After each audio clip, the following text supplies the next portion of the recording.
Assalamualaikum dan selamat sejahtera cikgu ucapkan kepada semua pelajar.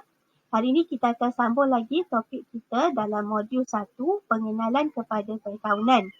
Okey, bagi topik hari ini, kita akan belajar 1.4, andaian, prinsip dan batasan dalam perkaunan. Okey, baik, untuk memudahkan kamu memahami berkaitan topik, kamu boleh rujuk dalam buku teks di muka surat 21.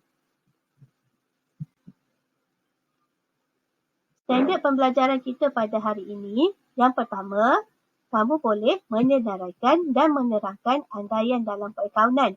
Yang kedua, menyenaraikan dan menerangkan prinsip dalam perkaunan. Yang ketiga, menerangkan batasan dalam perkaunan. Dan yang terakhir, menentukan andaian, prinsip dan batasan dalam perkaunan yang dapat dikaitkan dengan sesuatu kes. Okey, kita tengok topik yang pertama, andaian perkaunan. Jadi, apa itu andaian perkaunan?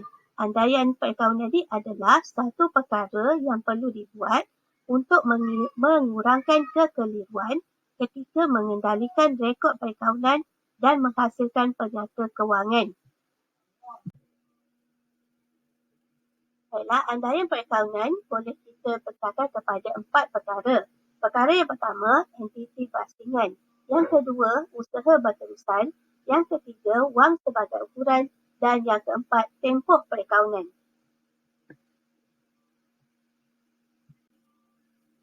Okey, kita tengok andaian yang pertama iaitu entiti berasingan. Okey, apa itu entiti berasingan? Entiti ni menunjukkan perniagaan. Jadi berasingan ni pula, berasingan lah, maksudnya berlainan. Jadi entiti berasingan ni merujuk kepada perniagaan perlu menyimpan rekod transaksi peribadi dan perniagaan secara berasingan. Okey, contoh situasi, Puan Sabrina adalah pemilik sebuah kedai rujit. Sebagai pemilik, beliau memiliki kuasa penuh terhadap kedainya. Namun, beliau tidak mencampur adukkan perbelanjaan peribadinya dengan perbelanjaan kedainya. Sekiranya beliau menggunakan wang di kedai untuk perbelanjaan peribadinya, beliau akan merekodkannya sebagai ambilan dalam buku tunai. Jadi, bila kita berniaga ni, walaupun perniagaan tu milik kita sendiri, setiap perkara yang kita buat, kita kena asingkan. Contohnya macam kita ambil wang ataupun kita ambil barang daripada kedai untuk kegunaan peribadi. Jadi bila peribadi menunjukkan urusan peribadi kita lah. Jadinya kat sini, walaupun itu adalah kedai kita, kita kena rekodkan juga dalam penyata kewangan. Tapi kita rekodkan dia sebagai ambilan. Okey, andaian yang kedua ialah usaha berterusan. Dalam usaha berterusan, semua aktiviti kewangan perniagaan diandaikan beroperasi untuk tempoh masa yang tidak terbatas. Tidak ada titik akhir dalam jangka hayat perniagaan. Bermaksud kat sini, bila kita berniaga je, kita kena andaikan bahawa kita akan terus berniaga walaupun ada macam-macam masalah yang akan kita hadapi. Contoh masalah dia ialah kerugian. Walaupun 3 tahun berturut-turut kita rugi, kita tetap akan andaikan yang kita akan terus berniaga. Okey, jadi contoh situasi kat sini, Encik Razak mengandaikan syarikat perabot yang baru ditubuhkannya akan terus beroperasi bagi satu jangka masa yang tidak terbatas. Dan aset perniagaannya akan diteruskan untuk menjana pendapatan kepada perniagaan beliau. Andaian yang ketiga ialah wang sebagai ukuran.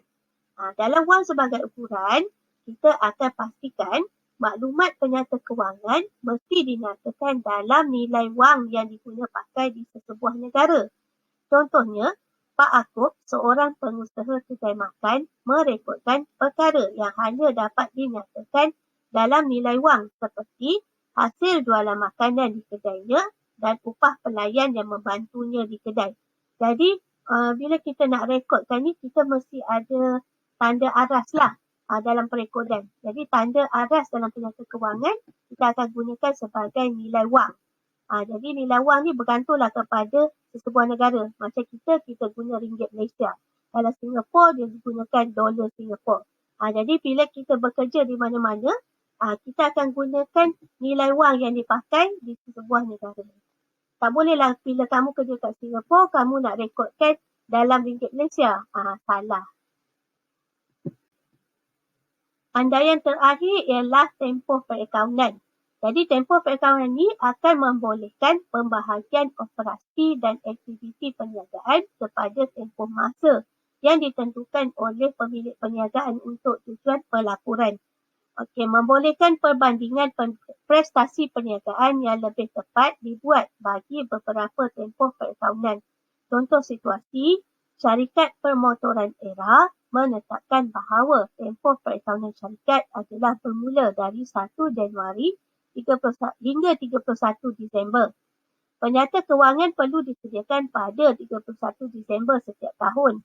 Dengan tempoh perakaunan yang tetap iaitu selama 12 bulan, prestasi perniagaan seperti untung bersih dan kedudukan kewangan perniagaan dapat dibandingkan dari tahun ke tahun. Jadi kalau untuk pelaporan ni, dia ada 3 fasa sebenarnya. Fasa yang pertama kita panggil suku tahun. Yang kedua setengah tahun dan yang ketiga 1 tahun. Jadi untuk pelaporan, sebuah syarikat tu bolehlah sediakan penyata kewangan ikut kepada tempoh perakaunan yang ditetapkan. Normalnya biasalah, yang biasa je kalau untuk perniagaan ni kita tetapkan pelaporan dalam masa 12 bulan ataupun setahun. Tapi ada juga yang perlu sediakan ikut tempoh yang syarikat tentukan. Contohnya setengah tahun ataupun 6 bulan lah. Setengah tahun tu 6 bulan. Ada juga yang suku tahun. Suku tahun ni 3 bulan sekali. Tadi kalau 3 bulan sekali ni penat dah sikit nak sediakan kan. Bayangkan 3 bulan sekali kita kena tutup kewangan. Jadi biasanya kita akan sediakan 12 bulan lah, iaitu setahun. Topik seterusnya untuk hari ini ialah prinsip dalam perakaunan. Jadi prinsip dalam perakaunan ni kita pecahkan kepada 3. Yang pertama, pengistirafan hasil dan belanja. Yang kedua, ketekalan. Dan yang ketiga, prinsip kos. Ketekalan ni sama maksud dengan sama. Sama je. Tak berubah. Tiada perubahan. Okey, wujudnya konsistensi dalam proses perakaunan yang digunakan oleh entiti perniagaan dari satu tempoh perakaunan ke tempoh perakaunan yang lain. Konsistensi maksudnya sama, tiada perubahan. Okey, yang kedua, perbandingan maklumat perakaunan yang adil antara 2 tempoh perakaunan. Sebagai contoh, penggunaan kaedah susut nilai aset bukan semasa perniagaan perlu konsisten pada setiap tempoh perakaunan. Contoh situasi, lembaga pengarah PT Holding tidak bercadang untuk menukar kaedah susut nilai aset bukan semasa perniagaan. Sebaliknya, kaedah susut nilai yang sama akan terus digunakan pada masa akan datang. Okey, dalam cerita ni, cikgu gunakan susut nilai sebab susut nilai ni dia ada 3 cara pengiraan. Okey, cara yang pertama kita boleh gunakan kaedah garis lurus. Cara yang kedua, kita boleh gunakan kaedah baki berkurangan. Dan cara yang ketiga, kita boleh gunakan kaedah penilaian semula. Jadi dalam situasi Kifli ni, dia akan pilih salah satu. Contohnya kalau dia gunakan kaedah garis lurus, sepanjang dia meniaga untuk aset bukan semasa tersebut, dia akan gunakan kaedah garis lurus dia. Dia tak akan tukar kepada kaedah baki berkurangan ataupun penilaian semula. Contoh macam ni lah, dia beli ABS tapi dia tak nyatakanlah ABS apa yang dia beli. Contoh kalau kita beli kenderaan. Jadi kenderaan tu akan gunakan kaedah susut nilai yang sama. Dia tak akan bertukar-tukar. Contoh bulan ni guna susut nilai lain. Bulan depan guna pula susut nilai lain. Tak boleh. Sebab apa? Kalau ada penukaran ni, dia akan menyebabkan data kita tak valid. Jadi bila tak valid ni, macam mana kita nak tentukan dia punya susut nilai? Susah. Okay, prinsip yang kedua ialah prinsip kos.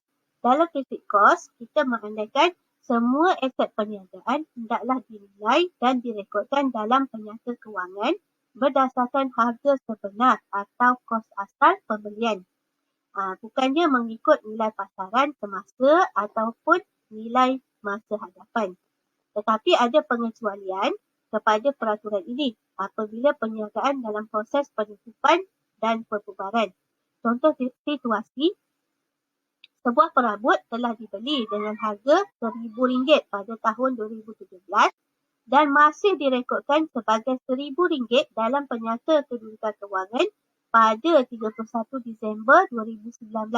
Walaupun harga pasaran perabot yang sama model telah susut kepada RM800.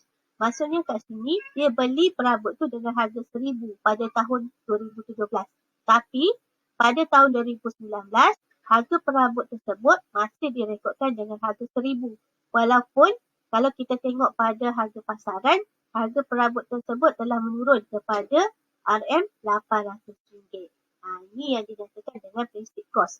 Kita kena rekodkan dengan harga sebenar pembelian. Prinsip yang terakhir ialah pengiktirafan hasil dan belanja. Dalam pengiktirafan hasil dan belanja, kita andaikan semua hasil termasuk hasil yang belum terperoleh atau hasil yang belum terima dan semua belanja termasuk belanja prabayar atau belanja belum bayar perlu diambil kira ketika penyediaan penyata kewangan. Tujuan dia ialah untuk membolehkan kita mengetahui untung hasil sebenar yang dijana oleh perniagaan sepanjang tempoh perakaunan. Contoh situasi, kedai Ben menerima bil elektrik pada 30 Disember 2016. Namun demikian, Ben hanya akan menjelaskan bil berkenaan pada bulan Januari berikutnya. Maksudnya dia dapat bil pada bulan Disember 2016. Tapi dia nak bayar bulan Januari 2017. Walaupun bil itu belum dijelaskan pada 2016, Ben tetap mengiktiraf bil tersebut dan direkodkan dalam akaun kadar bayaran kerana tahun kewangan Ben berakhir pada 31 Disember 2016. Jadi dalam situasi ini, bil tersebut diterima dalam tempoh kewangan 31 Disember 2016. Tetapi bil tu nak dibayar pada tempoh kewangan berikutnya, iaitu pada tempoh kewangan 31 Disember 2017. Walaupun dia bayar pada tahun 2017, bil tersebut kena direkodkan dalam tahun kewangan semasa, iaitu pada tahun 2016. Ini mengikut prinsip pengiktirafan hasil dan belanja. Topik kita yang terakhir ialah batasan perakaunan. Yang mana batasan perakaunan ni hanya melibatkan satu perkara, iaitu kos manfaat. Dalam kos manfaat, kita akan andaikan kos penyediaan maklumat hendaklah tidak melebihi daripada nilai maklumat tersebut kepada pengguna penyata kewangan. Kos manfaat juga diguna untuk mengkaji sejauh mana pendapatan dapat dijana daripada kos yang ditanggung jika suatu projek dilaksanakan. Dia digunakan juga untuk melihat sejauh mana wang yang dibelanjakan berkeupayaan untuk mendatangkan pendapatan kepada perniagaan. Yang terakhir, dengan pendapatan yang optimum dan kos yang minimum, perniagaan akan menikmati untung bersih yang lebih tinggi dan mengukuhkan kedudukan kewangan perniagaan. Untuk contoh situasi, kilang kain Wangsa Maju telah membuat keputusan membeli sebuah mesin memproses kain yang lebih canggih dan dijangka dapat meningkatkan keuntungan kilang untuk beberapa tahun akan datang. Jadi kat sini cerita dia ialah dia nak beli sebuah mesin. Jadi mesin tu dijangkakan akan memberi manfaat ataupun memberi kebaikan ataupun memberikan keuntungan untuk beberapa tahun akan datang. Ini yang dimaksudkan dengan kos manfaat. Jadi kos manfaat ni adalah belanja, belanja-belanja lah untuk pembelian barang. Jadi perbelanjaan yang kita buat mestilah boleh mendatangkan kebaikan ataupun kegunaan ataupun keuntungan kepada perniagaan.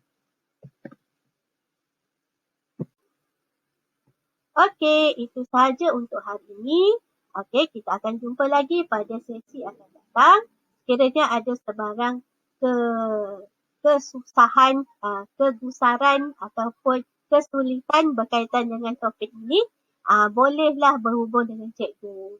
Boleh WhatsApp cikgu ke, WhatsApp lah paling cepat. Kalau email tu lambat sikit nak buka. Itu sahaja. Bye.